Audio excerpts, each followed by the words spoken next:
On Friday, November 21st, Supreme Master Qinghai accepted an invitation to an interview by journalist Andrea Bonny for an article that appeared in the Earth segment of the Irish Independent newspaper on December 17, 2008. The Irish Independent newspaper is the most widely read daily newspaper in Ireland and is available in all shops, newspaper stands and airports nationwide in Ireland, as well as in the United Kingdom. This interview with Supreme Master Qinghai, which took place via video conference, covered a broad range of topics, from organic farming to vegan health studies to the spiritual importance of animals.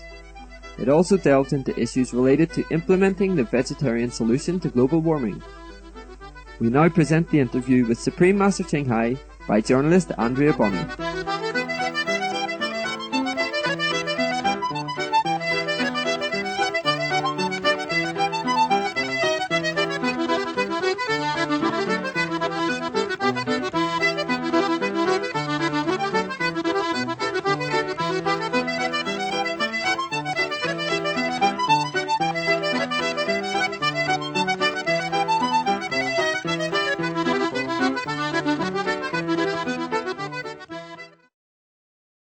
Hello, Supreme Master.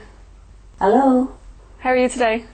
It's a pleasure to speak with you again. The last interview went very well. Oh, it's nice to see you at last. I would love to speak while looking at you. How are you? I'm very well, and it's nice to see you as well. Yes, you look great there. You also look slim, like a model. Are you doing extra work, like a modeling or something? I know, I'm too busy with my journalistic career. Yes, you must be very busy. And you are a good journalist. I hope so. Thank you for being with us. Oh, it's a pleasure. It's a pleasure to be here. So on my first question. Supreme Master Qinghai, last November the Partnership for Change Climate Conference was held in Cork in Ireland. One of the guest speakers, Professor James Hansen, head of NASA's Goddard Institute for Space Studies and NASA's top climate expert, stated that urgent action is needed. He said that we only have 1 year before we reach tipping points and that 2009 is going to be a crucial year for our world. What, in your opinion, are the most effective and fastest ways to reduce greenhouse gas emissions to stop us going beyond these tipping points?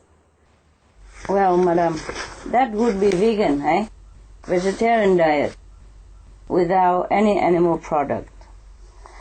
Not just vegan, but we avoid all the animal product. Means we live a more compassionate lifestyle. Yes. And this diet or this lifestyle is not only compassionate, but is easy, simple, economically and ecological. Everyone from baby to the elderly can do, you see, and it's 100% healthy. It's not just my opinion. It's also the opinion of all the experts, the scientists, the medical advisor, the environmentalists, etc., etc. A top Irish environmental economist, Dr. Richard Toll, from the Economic and Social Research Unit of the Department of Economics, stated that if you're serious about reducing emissions in Ireland, there is no future for beef and dairy in the country. He also said that with Ireland failing to meet the targets set out by the Kyoto Agreement, that penalties are expected to run close to €1 billion a year in the lead up to 2020. What alternatives do Irish farmers have to dairy and beef? We can turn to organic farming, yes, and it's easy, it's simple, cost and water effective, and it's ecologically, economically sound. You see, it will absorb even 40% of CO2 if all the tillable lands are organically cultivated. It could be more than that. According to the Kyoto Agreement, if in any country where the farmers grow organic fruit and vegetable, then there would be no need to pay subsidies. Organic foods and produce are grown and handled according to strict sustainable procedures. with limited chemical input, or we could even use no chemical input at all. So organic food also GM-free. Organic farming preserves topsoil. Chemically intensive practices are a key factor in the erosion of topsoil. Scientists found that soils in organic plots were up to 60% more stable and are less prone to erosion. So over 1/3 of Irish rivers are now polluted, mainly due to farm runoff. It could be more than that, but we want to try to be conservative here. Organic farming reduces toxic farming runoff and pollutants that contaminate our water, soil and air as well. So organic farming is healthier for farm workers, the surrounding communities as well, and for natural wildlife. Now the EPA considers 60% of all herbicides, weed killers, or 90% of all fungicides. That means mold killers, and 30% of all insecticides, that means insect killers, are potentially cancer-causing for human and animal, of course. Organic farming keeps harmful chemicals and pesticides out of the food that we eat and the beverage that we drink. So farmers may apply for a grant from the Department of Agriculture, so for up to maximum of 60,000 euro. So organic sales in Ireland have increased, by 82% already, reaching a value of 104 million in the year up to July 2008. Yeah.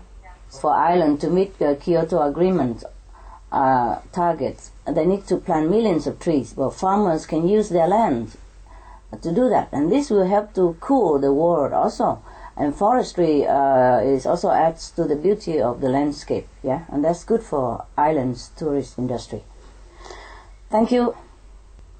Each second, an area the size of a football field of tropical rainforest is destroyed to produce 257 hamburgers.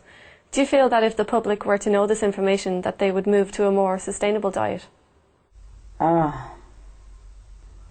Yes, in my opinion, they would. The problem is very little of this information, such as this, is propagated for the public knowledge. We are inundated with many other news, which is not all as urgent as saving the forest and saving the planet. Of course. A few leaders who do or did take up this task to inform and encourage the people and government to do it, for example, His Royal Highness Prince Charles, and sometimes met even with illogical criticism and frown. The world leaders, I think, in my humble opinion, they should work together in this important issue, and so does the media. And by the way, thank you. You are one of the positive, and we are grateful. Yeah. You're helping the environment. Cardiovascular disease is the number one killer both globally and in Ireland, causing nearly 40% of all deaths. It costs the European economy €192 billion per year, 57% of which is used on healthcare, 21% in productivity losses, and 22% for informally looking after people. What evidence is there to suggest that a vegan diet would help cure people from cardiovascular disease? Plenty, madam. Plenty of evidences through all the years of study and researches by the top experts. To name here a few, For example, in the USA, Dr. Dean Ornish, University of California, Dr.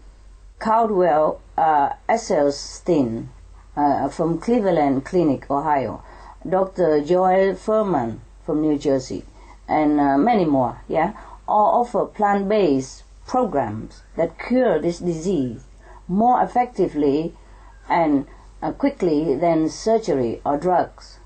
The patients are cured and never have this symptom again, even after decades passed. I give you one of the websites, www.heartattackproof.com. We have more of these websites of the people who help with this heart problem. We send it to you, yes, so that you can have a reference if you wish to. Yeah, okay. Thank you a lot also.